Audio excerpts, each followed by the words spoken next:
আজকে তো বাবুর টিকা দেওয়ার ডেট ছিল, যেহেতু রমজান তাই তাড়াতাড়ি যেতে হবে। ওখান থেকে ফোন দিয়ে বলছে তাড়াতাড়ি যাওয়ার জন্য। Hey everyone, it's me Tania, welcome back to my new video. কি অবস্থা সবার, কেমন আছেন? আই হোপ সবাই অনেক বেশি ভালো আছেন এন্ড আলহামদুলিল্লাহ আমরাও সবাই অনেক বেশি ভালো আছি। আজকে তো বাবুর টিকা দেওয়ার ডেট, তো ওখান থেকে ফোন দিয়েছে তাড়াতাড়ি যাওয়ার জন্য, যেহেতু রমজান জন্য বলছে একটু তাড়াতাড়ি যাওয়ার জন্য। তো আজকে তো আমরা সবাই মিলে যাচ্ছি, আম্মু যাচ্ছে, আব্বু যাচ্ছে, আমার মেয়ে আর ছোট মেয়েকে নিয়ে আমিও যাচ্ছি। যেহেতু 4টে টিকা দেবে এর জন্য আম্মুকে নিলাম আর আম্মুকেও একটু ডাক্তারের কাছে নিব। তো ভাবলাম এই বেলা তো তেমন কোনো কাজ থাকে না, তো একসাথেই যাই আম্মুকে নিয়ে। প্রথমে তো ভ্যানে উঠছি, ভ্যান থেকে নেমে আবার এই যে অটোতে উঠলাম। তো যেখানে টিকা দেয় সেই স্বাস্থ্য কেন্দ্রে চলে আসছি। এখানে এসে তো এক একটা বাবুকে টিকা দেয় আর কান্না করে, আমার খুবই খারাপ লাগতেছিল, অনেক বেশি কষ্ট লাগতেছিল। যাই হোক, দেওয়া তো লাগবেই, আর পোলিও খাওয়াবে আজকে। তো সব কাজ কাম সেরে ওখান থেকে আম্মুকে ডাক্তার দেখিয়ে বাবুকে টিকা দিয়ে, বাবুকে যেখান থেকে টিকা দিয়েছি ওইখান থেকে আমার ফুফা শাশুড়ির বাসা, এখানেই আমার ফুফা শাশুড়ির বাসা। তো আম্মু তো আব্বুকে বলছে যে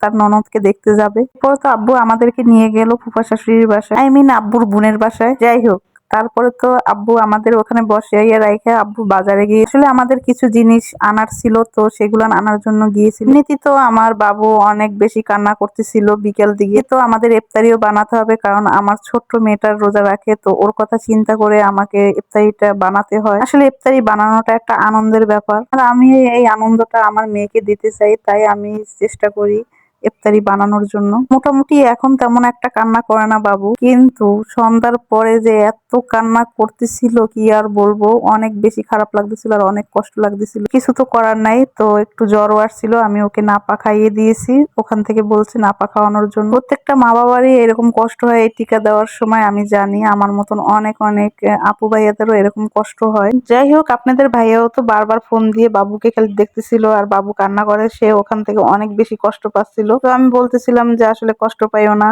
ও ঠিক হয়ে যাবে। বড় মেয়ের বেলায় একটা করে টিকা দিয়েছিল, তো এত বেশি কষ্ট হয় নাই, তো তো খুব কম কান্না করছিল।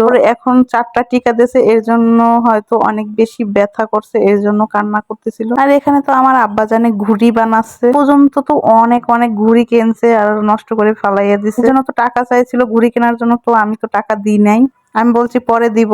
এখন এর জন্য নিজে নিজে ঘুড়ি বানাচ্ছে। বিকাল টাইমে অনেক বেশি বাতাস হচ্ছিল। এরপর তো এগুলান তো টিকা দেওয়ার সময় পরানো ছিল, তো এগুলান বাসায় এসে আবার খুলে দেওয়া হচ্ছে, আর ও তো অনেক কান্নাকাটি করতেছিল। ওর আপু ওকে এই সব খুলে দিচ্ছে, আর আমি তো রান্না করতে আসি, আর আম্মুকেও ডাক্তার দেখাইছি, আম্মুকেও ইনজেকশন দেওয়া হয়েছে। তো আম্মুর হাতেও অনেক বেশি ব্যথা, আর কিছু ব্লাড টেস্ট করানোর ছিল, তো ওগুলানের জন্য আম্মুর হাত অনেক বেশি ব্যথা, কারণ অনেক জায়গায় নাকি ছিদ্র করা হয়েছে। আমি মিষ্টি কুমড়া ভাজি করছি, ওই মিষ্টি কুমড়াটা আমাদের গাছের ছিল। গাছের মিষ্টি কুমড়াটা খেতে যে এত বেশি মজা কি আর বলবো, অনেক বেশি মজা লাগছিল। আর এখানে শালগম দিয়ে মুরগির হাত পা দিয়ে রান্না করতেছি, আর এই শালগম মুরগির হাত পা দিয়ে রান্না করলে অনেক বেশি ভালো লাগে। সাথে কিছু মটরশুঁটিও দিয়েছি, আর মটরশুঁটি খেতে অনেক বেশি ভালো লাগে। এটা কষিয়ে এটাই পানি দিয়ে দিলাম, আর লার্কির চুলায় প্রতিদিনই রান্না করি, কারণ গ্যাস শেষ হয়ে গেছে, নাকি গ্যাস পাওয়াই যায় না। তো যাই হোক, আমাদের তো চুলা আছে, তো চুলাই রান্না করে নিই। আর এদিকে তো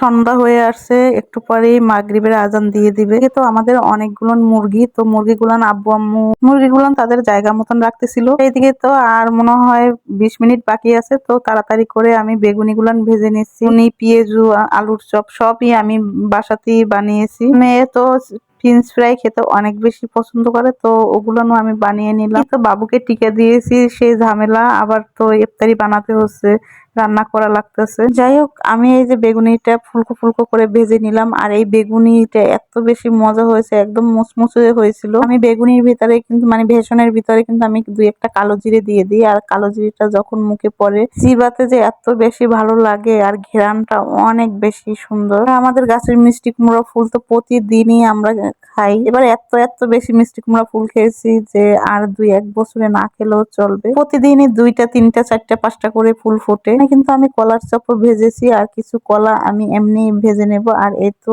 সন্ধ্যা হয়ে গেছে, একটু পরেই মাগরিবের আজান হয়ে যাবে। আমারও কাজ কাম অলমোস্ট শেষ, তো আমি তো সবকিছু ঘরে নিয়ে গেলাম। কত মেয়েকে বললাম শরবত গুলান বানানোর জন্য। একদিকে তো আজান দিচ্ছে, আর একদিকে আমি পেঁয়াজ গুলান ভেজে নিচ্ছি। শুধু পেঁয়াজু আর এই কলাটা ভাজলেই আমার রান্না বাড়া কমপ্লিট হয়ে যাবে। আজান তো দিয়ে দিয়েছে, এরপরে তো আমি এখানে কলাগুলান ভেজেই নিচ্ছিলাম, আর আমার মেয়ে তো আমাকে ছাড়া খাবেই না, তো ও বসে রয়েছে। ওই একই অবস্থা, আমি না আসলে খাবে না। আমি বলছি যে আপনারা খেয়ে নেন। তারা শুধু খেজুর আর ওই শরবত গুলোনি খেয়েছে, আর কিছুই খায় না। এসেতে মুড়ি মাখালাম, তো সবাই মিলে খাচ্ছি। আর সবাই মিলে খেতে তো অনেক বেশি ভালো লাগতেছিল। রমজানে এত বেশি ভালো লাগে কি আর বলবো। কার কার রমজান কেমন কেটেছে অবশ্যই কমেন্টে জানাবেন। আলহামদুলিল্লাহ আমাদের রমজান গুলো অনেক ভালো কাটতেছে। যাই হোক, আজ এ পর্যন্ত। দেখা হবে নতুন কোনো সময় নতুন কোনো ভিডিওতে। সে পর্যন্ত সবাই অনেক বেশি ভালো থাকবেন আর আমাদের জন্য দোয়া করবেন। দেশ ও দেশের বাইরে যেসব আপু ও ভাইয়েরা আছে তাদের জন্য অনেক অনেক বেশি ভালোবাসা ও দোয়া রইল। সবার রমজান অনেক ভালো কাটুক। সবার জন্য মাহে রমজানের অনেক শুভেচ্ছা রইল। আসসালামু আলাইকুম। আল্লাহ হাফেজ সবাইকে।